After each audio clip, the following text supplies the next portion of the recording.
లాల్గడి మలక్పేట్ల మా క్యాండిడేట్ శ్రీనివాసరెడ్డి ఇంట్లో సరే మేము మా కౌన్సిలర్లతో మీటింగ్ పెట్టుకున్నాం. ఇక్కడ 5 కౌన్సిలర్లు ఉన్నారు మలక్పేట్ల.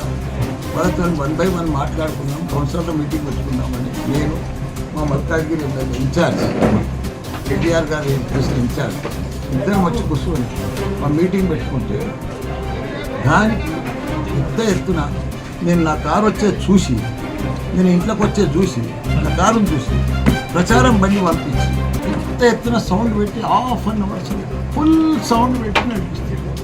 అయ్యా మా వాళ్ళు పోయి అడిగి దగ్గర మా మీటింగ్ నడుస్తుంది, మీరు ఇది చేయండి అని చెప్తే కూడా ఇంకా ఎక్కువ పెట్టి ఇంకా చేసేసి మా వాళ్ళంతా రిక్వెస్ట్ కూడా చేస్తే వాడు ఏం చేసి బండికి తాళం వేసి సౌండ్ పెట్టి వెళ్ళిపోయాడు. వెళ్ళిపోతే మా వాళ్ళు ఏం చేశారు, ఆ వైరాన్ని తీసేస్తే సౌండ్ తక్కువ అవుతుంది, తీస్తాను కూడా ఇప్పుడు అక్కడికి వెళ్ళి వచ్చి దబా దబా దబా దబా కొడుతూనే ఉన్నారు. ఆయన ఎత్తి వల కొడుతూనే ఉన్నారు, రాళ్ళు తీసుకొస్తూనే ఉన్నారు. మనుషులు లోపల దాక్కుడికి వచ్చారు. మా వాళ్ళు కూడా ఎక్కడ మా వాళ్ళు తక్కువ ఉన్నారు. వాళ్ళు 100 మంది వచ్చి దర్వాజా నూకారు. మా వాళ్ళు గన్మెన్లు అంతా దర్వాజా కల కాపలు వాడు దర్వాజా బంద్ చేసి కూర్చున్నారు. లేకపోతే మమ్మల్ని కూడా చంపుతుంది. ఇంత దౌర్జన్యం కాంగ్రెస్ ఏంది